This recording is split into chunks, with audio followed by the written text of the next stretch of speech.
Hello students, good morning to everyone.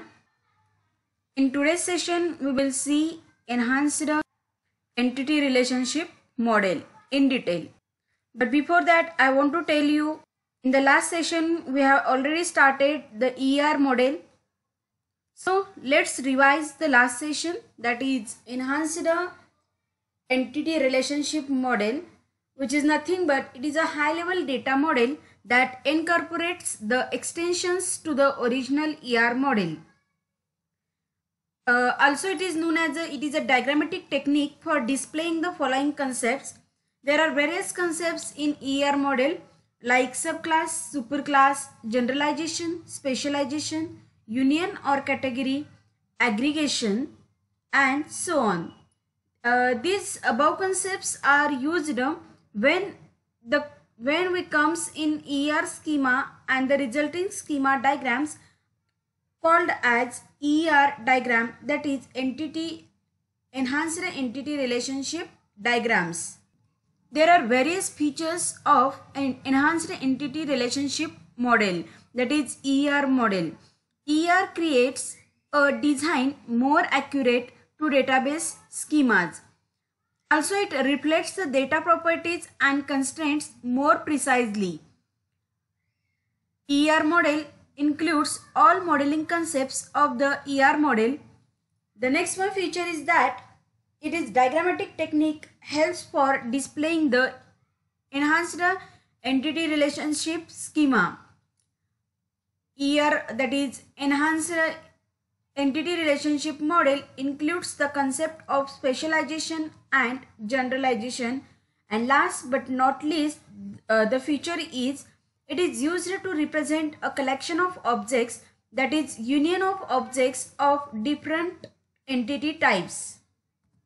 As you know, there are various concepts of ER model like subclass, superclass, generalization, specialization, union or category, and aggregation.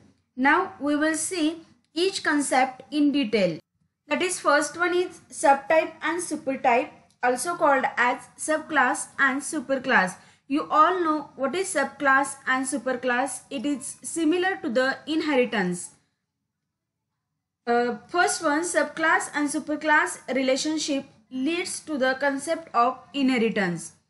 As you all know what is inheritance, the child properties are inherited from or generated from the superclass, that is parent class. The relationship between subclass and superclass is denoted with the symbol circle. Now first one is superclass. Superclass, it is a subclass and superclass relationship leads the concept of inheritance. An entity cannot exist in database merely by being member of any superclass. For example, shape superclass is having subgroups as square, circle, triangle, and so on.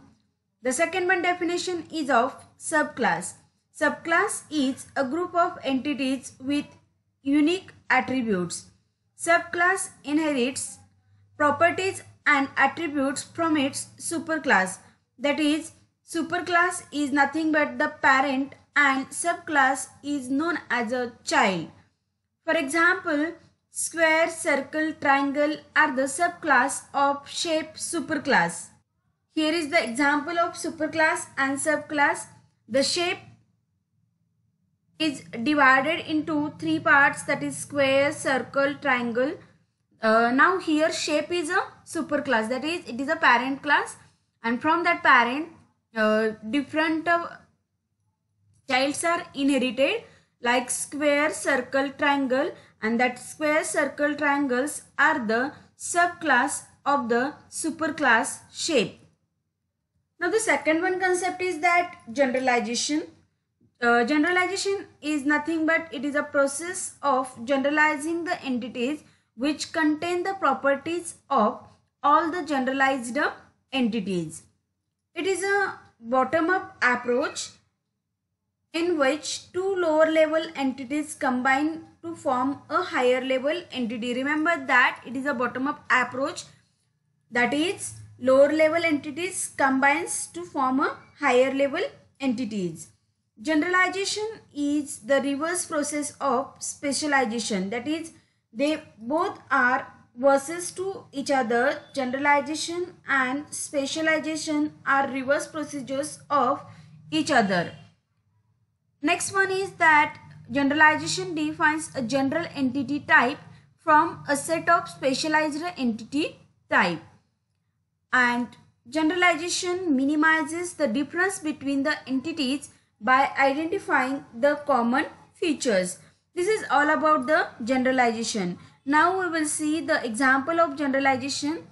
Here is the example of generalization, that is animal is the main class, and in that tiger, lion, elephants are the inherited classes from the superclass. Remember that, as we said, generalization is a bottom-up approach. Generalization is denoted by the triangle. Here you can see how bottom-up approach works. The lower level entities are combined to form a higher level entity. That is, tiger, lion and elephant are togetherly known as one of the simple animal. In the above example, tiger, lion, elephant can all be generalized as animals. This is one most easiest example of generalization. Now we will see the next concept, that is specialization. What is specialization? As we said, specialization, it is a reverse of generalization. Specialization is nothing but it is a process that defines a group of entities which is divided into subgroups based on their characteristics.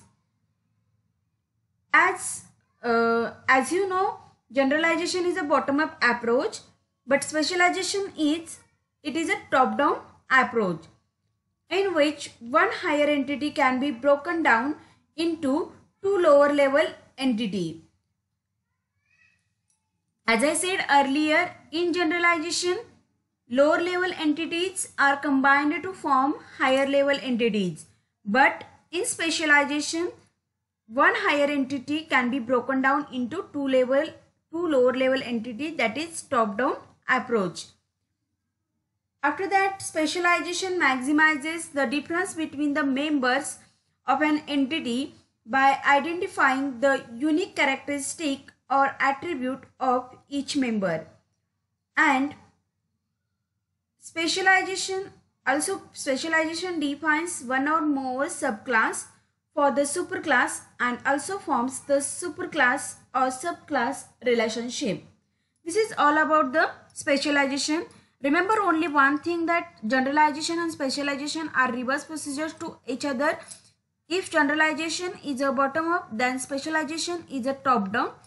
If generalization combines two lower level entities and to form a higher level entity, but specialization in which one higher level entity broken down into two or more lower level entities. Here is the example of specialization. In the given example, employee can be specialized as developer or tester based on what role they play in an organization. The given example shows top-down approach because here employee is broken down into developer and tester. As usual, the symbol is same. For dividation purpose, triangle is used. Now the next one concept is that union or category. In maths, you know what is union. Union is nothing but combination, combining. This category or union represents a single superclass or subclass relationship with more than one superclass. It can be a total or partial participation. For example, car booking. Car owner can be a person. A bank, that is, holds a possession on a car or a company. And category, it is a subclass. Owner is subset of the union of the three superclasses. Here company, bank and person, a category member must exist in at least one of its superclasses. Here is the example of union or category. This example is of car booking, where car owner can be a person, that is a bank holds a possession on a car, or a company. Category, that is subclass. Category is also known as a subclass. Owner is subset of whom? Owner is a subset of the union of the three superclasses, that is company, bank and person. A category member must exist in at least one of its superclasses. This is the example of union or category. Now the next one concept is that aggregation. As you all aware about aggregation, aggregation is the process that represent a relationship between a whole object and its component parts. It abstracts a relationship between objects and viewing the relationship as an object. Also, you can say that it is a process when two entities treated as a single entity. Here is the example of aggregation. In the given example, the relationship between college and course is acting as entity in relation with student. This is known as a aggregation. This is all about today's session. That is, we have seen that detailed information of ER model, that is enhanced entity relationship model, in which various concepts included like superclass, subclass, generalization, aggregation, specialization, union or category.